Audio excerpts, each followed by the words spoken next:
বড় কাণ্ড ঘটল ব্রিটেনের ক্যামব্রিজে, তাও আবার বাংলাদেশের সাংসদ হাসনাত আব্দুল্লাহকে ঘিরে। ঘটনা গড়িয়েছে ব্রিটেনের থানা পুলিশ পর্যন্ত, যার প্রত্যক্ষ সাক্ষী জাইজেল হার্পার নামে স্থানীয় এক নারী। আসলে কি ঘটেছে ক্যামব্রিজের নীরব নিস্তব্ধ ব্রডচেটার রোডে গত ১৯ জুন বিকেলে?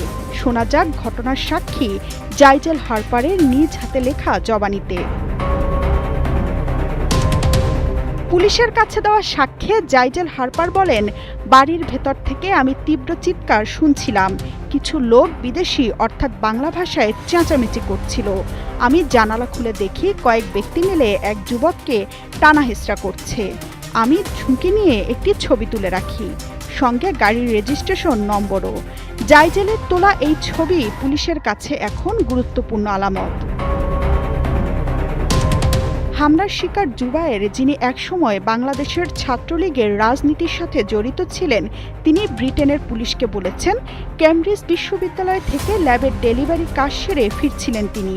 পথে একটি ভ্যান তাকে অনুসরণ করতে থাকে। ব্রডচেটার রোডের ৩৫ নম্বরের সামনে ভ্যানটি থামে। ঠিক একই সময়ে বিপরীত দিক থেকে আসে PX-16 HMD রেজিস্ট্রেশনের আরেকটি গাড়ি। দুটি গাড়ি মিলে আটকে দেয় পথ। জুবায়ের আরও অভিযোগ করেন, ভ্যান থেকে কয়েক ব্যক্তি নেমে এসে তাকে ঘিরে ফেলে। এর মধ্যে ৩ জন তাকে আক্রমণ করে। একজনের হাতে ছিল ছুরি। হামলার সময় ছিনিয়ে নেওয়া হয় জুবায়েরের মোবাইল ফোন। জুবায়ের জানান, এই সময় তিনি গাড়িতে হাসনাত আব্দুল্লাহকেও দেখেছেন।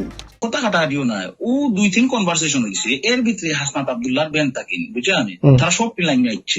এর বাদে মনে হয় আমি ওটা শিওর নাই জাকির চৌধুরীর গাড়িতে কতজন আছে, বুঝছেন?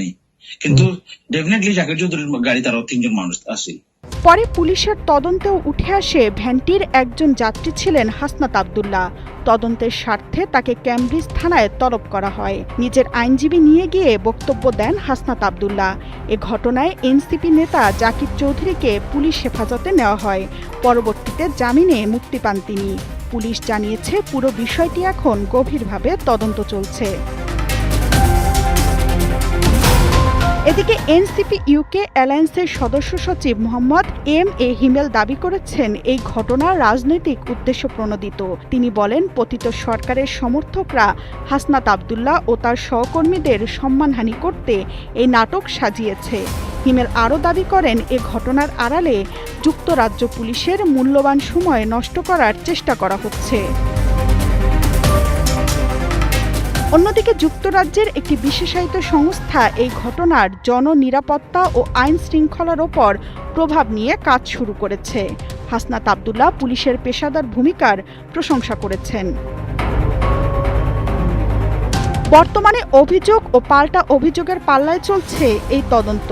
এক পক্ষে ভুক্তভোগীর অভিযোগ, অন্য পক্ষে রাজনৈতিক দলের ষড়যন্ত্রের দাবি। শেষ পর্যন্ত সত্য উদ্ঘাটনে আইনশৃঙ্খলা বাহিনী কোন পথে এগোয়, এখন সেটাই দেখার বিষয়।